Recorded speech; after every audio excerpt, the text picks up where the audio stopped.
मित्रांनो, दरवर्षी लाखो भक्तकरी गजानन महाराजांच्या दर्शनासाठी शेगावला येतात, पण याच भक्तांना राहण्यासाठी शेगावमध्ये कशी व्यवस्था आहे, इथे जे भक्तनिवास आहेत तिथे एसी आणि नॉन एसी रूमचे रेट्स किती आहेत, आणि बऱ्याच जणांना माहिती नाही की शेगावमध्ये असे एक भक्तनिवास आहे जिथे तुम्ही फक्त 70 रुपयामध्ये राहू शकता। तर या व्हिडिओमध्ये मी तुम्हाला शेगाव भक्तनिवासबद्दल कंप्लीट इन्फॉर्मेशन देणार आहे, तर हा व्हिडिओ शेवटपर्यंत पूर्ण बघा।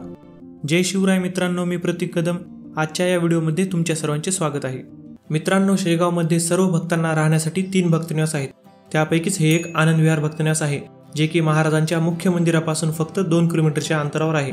आनंद विहार भक्तनिवासमध्ये 3 बेड, 4 बेड आणि 6 बेडचे रूम अवेलेबल असतात। इथे तुम्हाला एसी नॉन एसी रूम 750 रुपयापासून ते 950 रुपयापर्यंत मिळून जातील।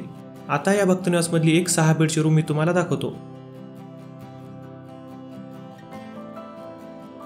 मित्रांनो, ही आहे या भक्तनिवासमधली 6 बेडची रूम। सेम अशीच रूम जर तुम्ही एखाद्या प्रायव्हेट लॉजवर घेतली तर त्या रूमसाठी तुम्हाला 2 ते 3,000 रुपये पे करावे लागतात, आणि ही 6 बेडची रूम जर तुम्ही आनंद विहार भक्तनिवासमध्ये घेतली तर या रूमसाठी तुम्हाला फक्त 950 रुपये पे करावे लागतात। मित्रांनो, ही रूम एअर कूलर आहे, तसेच या रूममध्ये बसायला सोफा, आपलं जे काही सामान असतं बॅग वगैरे ते ठेवायला व्यवस्थित फर्निचर सुद्धा आहे। या भक्तनिवासमध्ये जेवढ्या रूम्स आहेत त्या सर्व रूम्सला अटॅच टॉयलेट बाथरूम आहेत।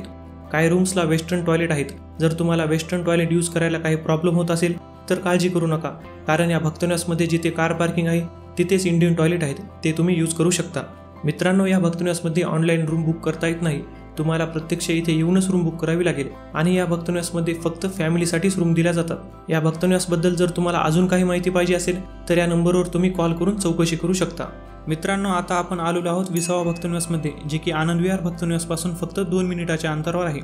विसावा भक्तनिवासमध्ये तुम्हाला एसी नॉन एसी रूम 200 रुपयापासून ते 550 रुपयापर्यंत मिळून जातील। तसेच जर तुम्ही सोलो ट्रॅव्हल करत असाल तर विसावा भक्तनिवासमध्ये तुम्ही फक्त 70 रुपयामध्ये राहू शकता, कारण इथे डॉर्मेटरी बेड फक्त 70 रुपयामध्ये तुम्हाला मिळून जाईल। पण मित्रांनो, जर तुम्ही डॉर्मेटरी बेड घेतला तर तुम्हाला कॉमन टॉयलेट बाथरूम यूज करावा लागेल। मित्रांनो, जर तुम्हाला महाराजांच्या मुख्य मंदिराजवळच रूम हवे असेल तर मंदिर परिसरात हे भक्तनिवास आहे। इथे तुम्हाला 300 रुपयापासून ते 900 रुपयापर्यंत एसी नॉन एसी रूम मिळून जातील। मित्रांनो, हे भक्तनिवास मंदिरापासून फक्त 5 मिनिटाच्या अंतरावर आहे, तर या ठिकाणी पण तुम्ही रूम बुक करू शकता। हे भक्तनिवास मंदिरापासून एकदम जवळ असल्यामुळे कधी कधी हे भक्तनिवास फुल असतं, तर या भक्तनिवासमध्ये जर तुम्हाला रूम मिळाली नाही तर तुम्हाला विसावा भक्तनिवास किंवा आनंद विहार भक्तनिवासमध्ये रूम मिळून जाईल।